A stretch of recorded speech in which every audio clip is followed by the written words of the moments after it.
কেমন আছো তোমরা সবাই? আশা করি তোমরা সবাই অনেক অনেক ভালো আছো, সুস্থ আছো। আমিও ভালো আছি। তবে জানোই তো সিচুয়েশন কেমন, ভালো আছি বলাটাও ভুল হবে। মেন্টালি ফিজিক্যালি প্রচণ্ড স্ট্রেসড আউট হয়ে রয়েছি। আর কি বলবো, বাস এইভাবেই চলছে এখন দিনগুলো আমাদের। আজকে 3 দিন হলো মিষ্টি হসপিটালাইজড হয়ে রয়েছে। তো আজকের ওকে গতকাল রাত্রেবেলা আইসিইউ থেকে ওয়ার্ডে শিফট করেছে। তো এখন এতদিন ধরে জ্বরটা ওর নাম ছিলই না। এখন এইমাত্র হসপিটাল থেকে ফিরে এসেছি, নার্সিংহোম থেকে। ওকে দেখলাম, যা একটুখানি বেটার লাগলো আমার। এই লাস্ট 3 দিনের চাইতে আজকের ওকে একটুখানি বেটার লেগেছে। ও একদম ঘুমাতে পারছিল না, তো কালকের ওকে ঘুমের ওষুধ দিয়েছে। আমি যখন যাই ওকে ঘুমানোই দেখেছি। তো আস্তে আস্তে করে ওকে তুললাম, একটু কথাবার্তা বললাম। ঘুমাতে পারছে না আর একদম খাওয়া দাওয়া করতে পারছে না। তবে জ্বরটা যেটা আসছিল ওটা একটুখানি এখন কমেছে। টাচউড কাল রাত্রে থেকে আর ওর জ্বরটা আমাদের সবার ব্লেসিংস প্রেয়ার্স খুব কাজ করেছে। মেয়েটাকে আজকের একটুখানি ফ্রেশ দেখে আমাদের সবারই খুব ভালো লেগেছে। হসপিটাল থেকে ওদের থেকে পারমিশন নিয়ে একটুখানি ভিডিও বানিয়েছি তোমাদের সাথে শেয়ার করব বলে। অ্যাকচুয়ালি সবটাই তো শেয়ার করি তোমাদের সাথে। ওকে ভালো লাগা দেখে আমাদেরও এত ভালো লেগেছে, ভিডিও একটুখানি ক্লিপিং তুলে নিয়ে এসেছি, যেটা তোমরা আগে ভিডিওতে প্রথমেই দেখলে। আশা করি আর তোমরা সবাই আরও অনেক ব্লেসিংস দিয়ে ওকে, যাতে খুব শিগগিরই ও বাড়ি ফিরে আসতে পারে। মেয়েটা নার্সিংহোমের খাবার কিচ্ছু খেতে পারছে না, মুখে দিতে পারছে না। যাই খাচ্ছে ভমিটিং করে ফেলছে।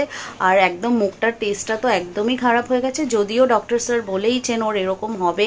ইনফ্যাক্ট বলেছে 6 দিন পর থেকে ওর মুখের টেস্ট বাদ আরও খারাপ হয়ে যাবে। তো আমি ডক্টর স্যারের কাছ থেকে পারমিশন এনেছি আজ থেকে, মানে এবেলা তো আর পসিবল না, রাত্রের থেকে আর কালকে 3 বেলার মেজর মিলসগুলো আমি বাড়ি থেকে রান্না করেই দেব। তো ওর রান্না করার সাথে সাথে একটু আমাদেরও রান্না করাবে, নাহলে 3 দিন ধরে তো চিড়ে মুড়ি সিঙ্গাড়া এসব রাস্তার এই সমস্ত খেয়ে 3-4 দিন ধরে মোটেই রান্না বান্না কিচ্ছু করিনি। আর সেরকমভাবে কিছু মানে রান্নাঘরে তো আমি আসিনি। আজকের এসেছি 3 দিন পরে। আজকের এসেছে আরও বিশেষ করে মিষ্টির জন্য খাবার পাঠাতে হবে। তো আজকে রাত্রেবেলা পাঠাবো, চিকেন স্টু পাঠাবো আর রুটি পাঠাবো। আর আমাদের জন্য ভাবছি ঝটপট করে একটু ডাল আলু পোস্ত করে নিই। 2টো বাজে, জানেন তো কখন শেষ হবে কি জানি না। তাতাইও স্কুল থেকে এসে কখন থেকে বলছে খিদে পেয়েছে খিদে পেয়েছে।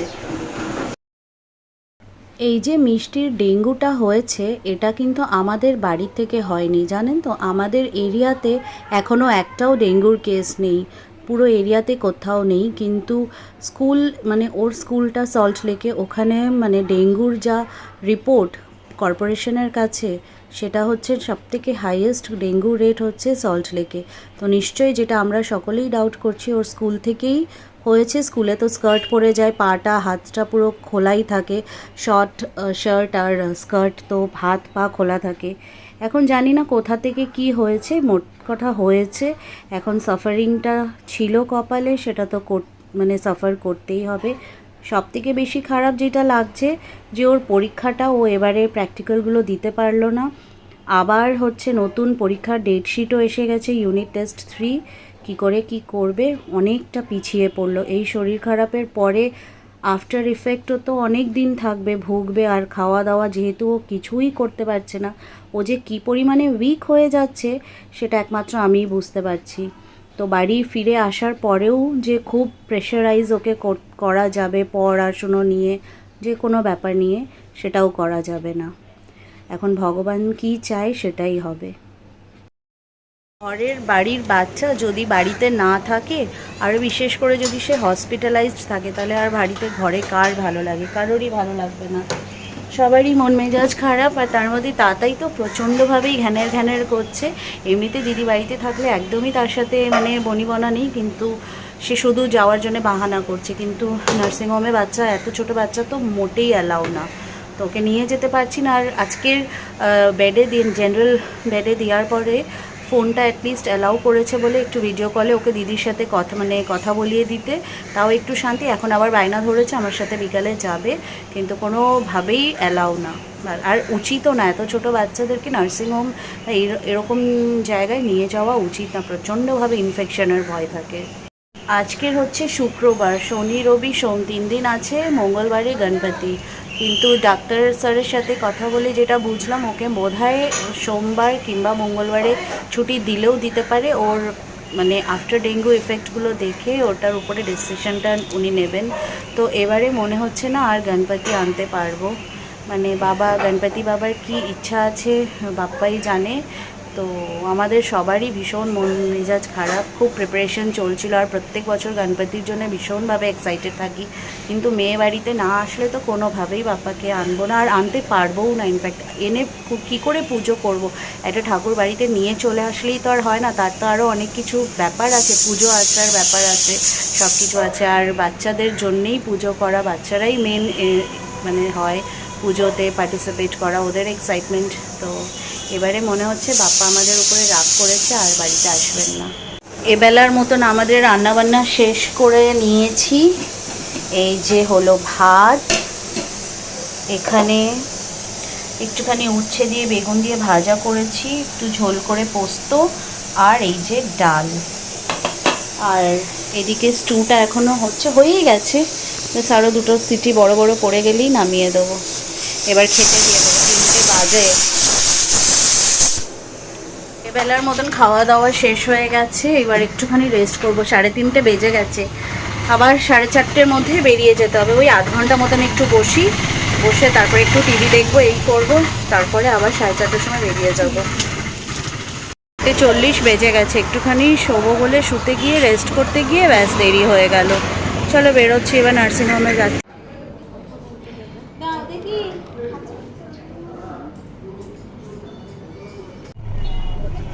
হাতিবাগানে পুরো দুর্গাপুজোর মার্কেট লেগে গেছে, একদম শপিং ধুমছে চলছে সবার।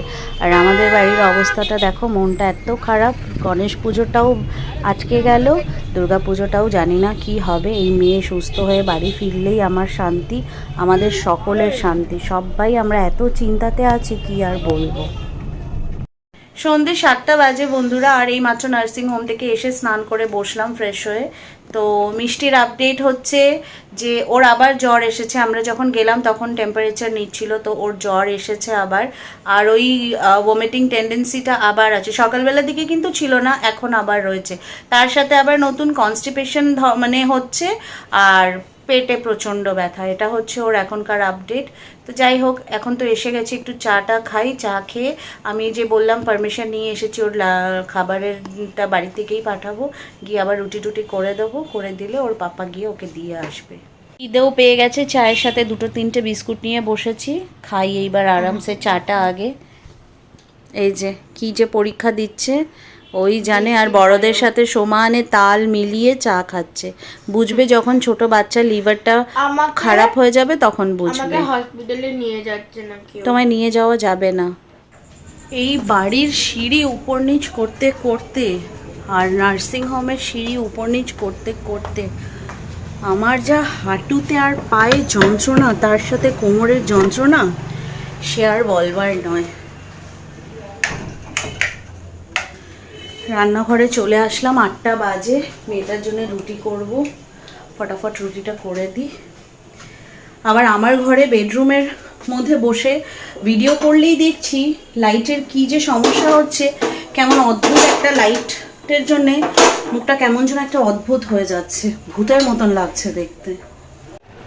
এই দুপুরবেলা আটাটা মাখিয়ে রেখেছিলাম বলে বাঁচুয়া, এখন ফটাফট রুটিটা করে দিয়ে ওর খাবারটা পাঠিয়ে দিই, তারপরে আমাদের কি খাবো সেটা ভাববো ফ্রিজ খুলে। মানে বিশাল একটা সমস্যার ব্যাপার, 3 বেলা কি রান্না হবে, 3 বেলা কি খাবো, এই ভাবতে ভাবতেই এই জীবনটা শেষ হয়ে গেল।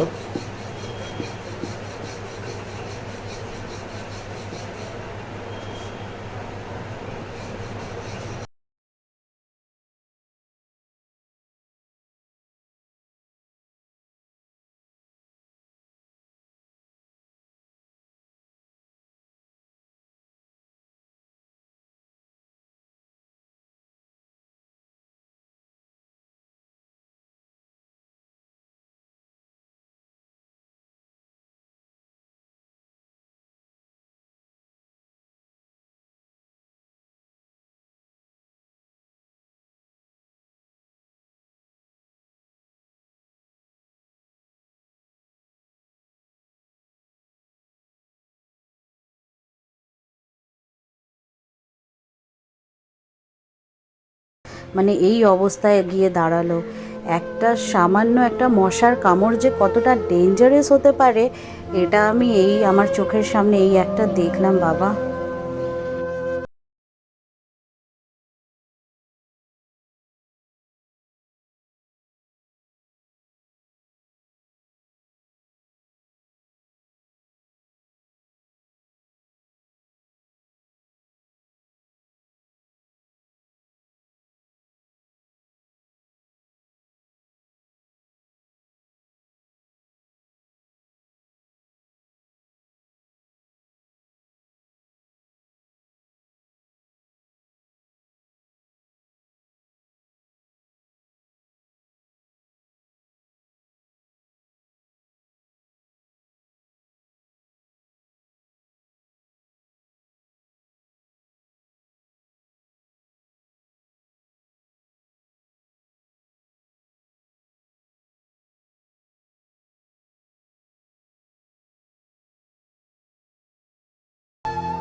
মিষ্টির খাবারটা প্যাক হয়ে গেছে, এবার একটা কালো প্লাস্টিকের মধ্যে করে দিয়ে দেবো।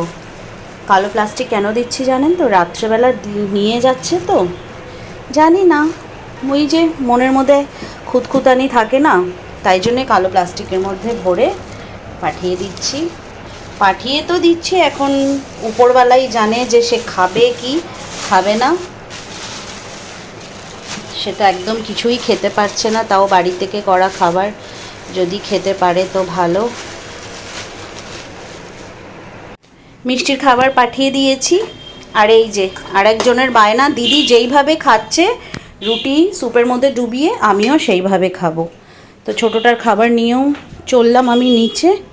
চলুন নিচে যাই, তারপরে বলছি। এক হাত দিয়ে কি করে দরজাটা এবার বন্ধ করি। ব্যাস মিষ্টির খাবারটা দিয়ে দিয়েছি আর তাতাইকেও খেতে দিয়ে দিয়েছি। এবার একটু শান্তিতে বসেছিলাম, চাটা খেলাম, খেয়ে দিয়ে গেলাম করতে। আর ভীষণ টায়ার্ড হয়ে গেছি, নিজেদের জন্য আর কিছু ভাল লাগছে না। রুটিটা করা হয়ে গেছে, দুপুরবেলার ভাত আছে, রন্টু দাদা খেয়ে নেবে ভাতটা, আর আমরা দুজনে রুটি করে রেখেছি আর সবজি। আর আমার ইচ্ছা করছে না, বাইরে থেকে কিছু একটা নিরামিষ তরকারি নিয়ে চলে আসবে। কলকাতা শহরে এটা একটা খুব সুবিধা যে এই সমস্ত জিনিস পাওয়া যায়। তবে বন্ধুরা আজকের ভিডিওটা এখানে অবধিই থাক, খুব টায়ার্ড হয়ে গেছি। আপনাদের সাথে খুব শিগগিরই আবার নতুন একটি ভিডিওতে মিষ্টির আপডেট নিয়ে দেখা হবে। আপনারা সবাই কিন্তু মিষ্টিকে অনেক অনেক অনেক প্রেয়ার্স সেন্ড করবেন, আমি জানি আপনারা করছেন, কিন্তু আরও অনেক প্রেয়ার্সের দরকার যাতে ও তাড়াতাড়ি রিকভার হয়ে সুস্থ হয়ে বাড়িতে চলে আসতে পারুক। আপনাদের সাথে খুব শিগগিরই দেখা হবে। হরে কৃষ্ণা।